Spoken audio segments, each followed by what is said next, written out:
Some of you may not know this, but I save marriages for a living. Of course, not I, but God through me. And my motto is, or my desire is to save 1 million marriages before I die. Well, I just had a client today in my office, a beautiful couple, and they struggle with the same things that so many other couples that I see are struggling at. Part of what I do is I help people to see how they're just not weird, they're just not abnormal. And the struggles that these people were having after, 20 years of marriage is cause them to say something that many couples say is, why are we so different? It's just always so hard to please my spouse. And so one of the things that I was telling them was something that I think you should know too. The female said, when I go out and I hang with my friends, they think like me. It is just so much easier. And then I come home and there's so much tension with my husband. And the husband says the same thing. It's funny because my husband and I always thought the same things. Of course, I do marriage. And until I started studying it and really realized it, I thought, oh, yeah, I need to let people know that this is normal. So I often use personality models. I've studied Myers-Briggs. There are various tools out there. But what I have with the tool that I've used, and again, you don't have to use that model, though if you work with me, I would love to use that model with you because I understand it. I'm trained in it. But statistically, here's something that I think you may not be aware of that can help you understand your marriage, is that in terms of personalities, statistically, you hang out with your friends who have personalities very similar to yours. For instance, the Myers-Briggs model, I use this four different dichotomies: extroverts versus introverts, intuitives versus sensors, thinkers versus feelers, judgers versus perceivers. So there's these letter combinations. If you go down the line, and you would be an ESTJ, right? So that's everything on the left: extroverted, sensing, thinking, judger. Those ESTJs are often married to the people on the complete opposite, the I, the introverted, sensing, thinking, or feeling perceiver. So one letter's here, one letter's there. Again, just using one model. But you find that this person, who's completely on the left side of the scale, is married to someone who's completely the opposite on the other side. And these are preferences that we go by, people who prefer the extroversion versus introversion. Doesn't mean either one of you is broken. Doesn't mean either one of you is bad. It just means that these are natural personality traits. Whether nature or nurture is not the question at this point. It's just that this is who one person is. This is who the other one is. This is how I feel comfortable interacting in the world. This is how I feel comfortable interacting in the world. So when you take that model into perspective and you drop it statistically on top of your friendships, your same-sex friendships, you tend to be very similar. So I'm an ESFJ, for instance. So my best friends are also ESFJs or ESFPs or ENFJs or ENFPs. They change one letter. Same thing for my husband. But here's the thing. Statistically, your friendships are the same personality type as you or similar. Statistically, you marry your opposite, specifically when you marry young.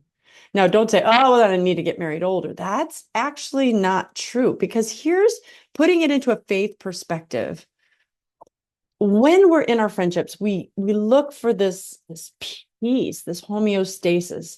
I find these same things funny. My friends find them funny. The interests that I have, they have. Why? Because that's why we became friends in the first place.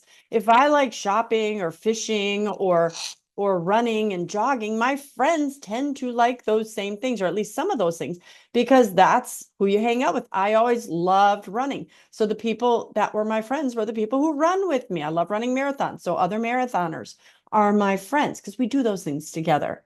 If you are a fisherman or again, whatever it is that you do, you're an artist, you tend to hang out with those people. Of course, all I do now, I love going to church. Most of my friends are just really devout Catholic churchgoers. I don't even have as many Protestant friends anymore because I'm always in church. So I'm always around people who think like me for the most part.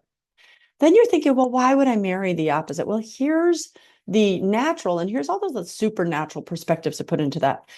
When we are dating, we tend to be attracted to the people who don't respond like us. So a woman, first of all, is attracted to a man. You get the opposite right there. Why? Men tend to be stronger.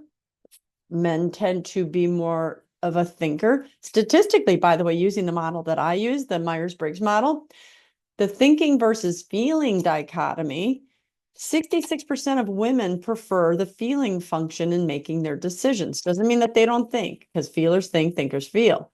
So 66% of women, however, prefer the feeling function in terms of how they make their decisions, and only 33% of women prefer thinking, which is the opposite with men. 66% of men prefer the thinking function when making their decisions. Bottom line first, people second. And women are people first, problem second. When we see people, we're attracted to someone who, I'm more quiet, and I see this person who's outgoing. It makes you smile, makes you laugh.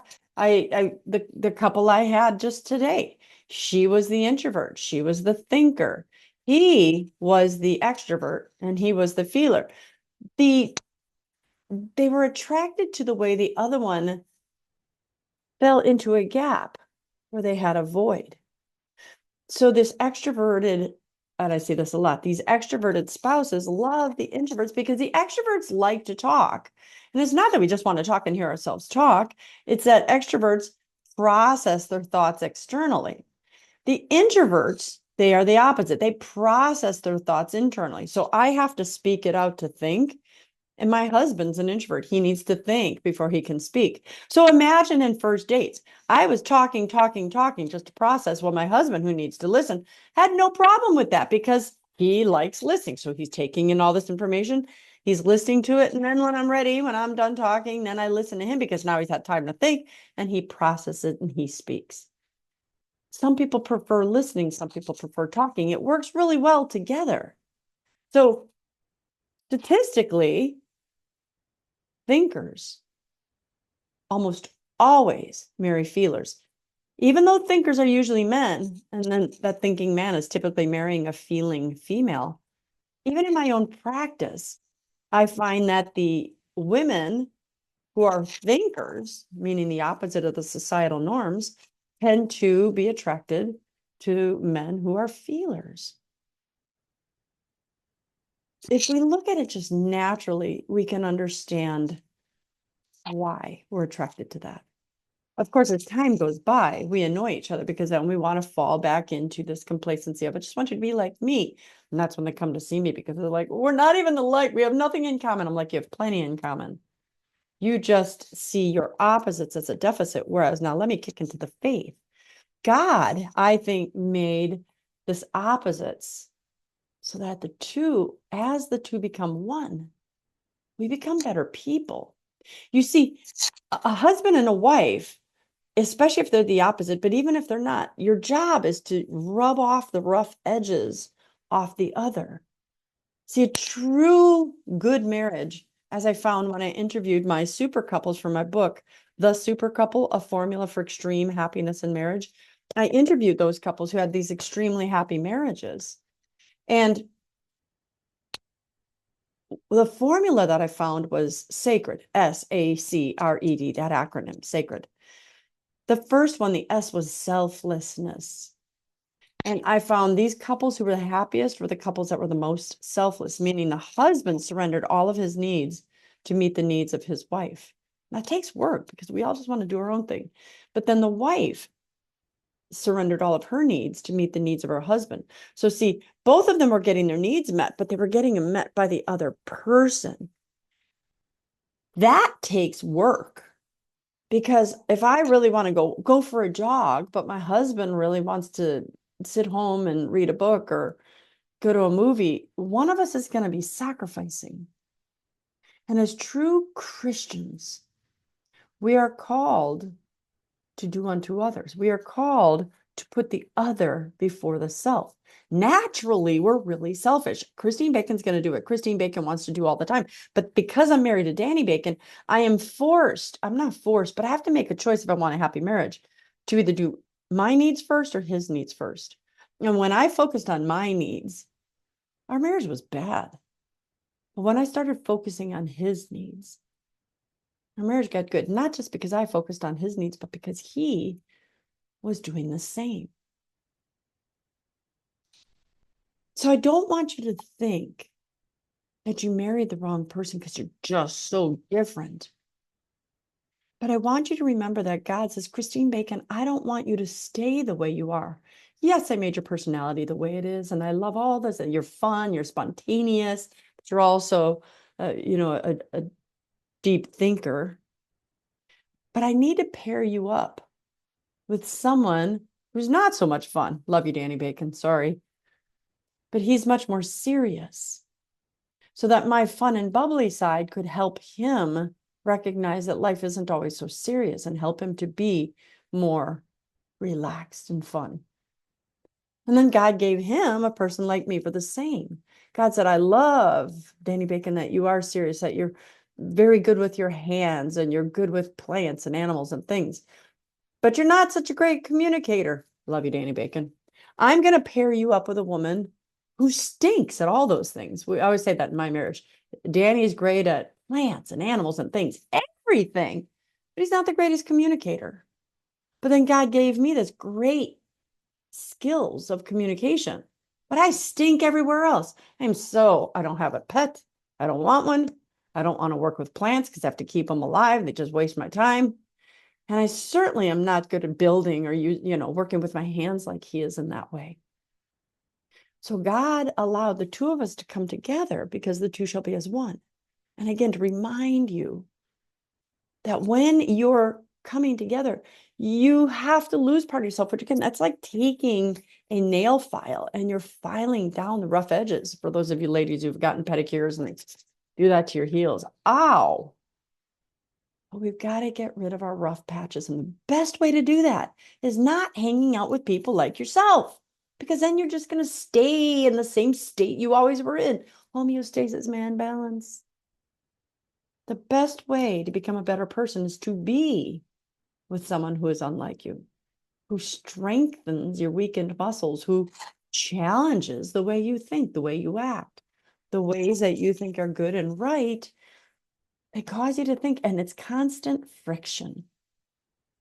So like I said to this couple today is allow yourselves to push each other for a time, but then relax. Like you're going up a mountain. Don't just trudge up that mountain until you have a perfect marriage, because that'll never happen. But if you go 50 years of just always working, only to get to the summit at one point, then what's left? You die.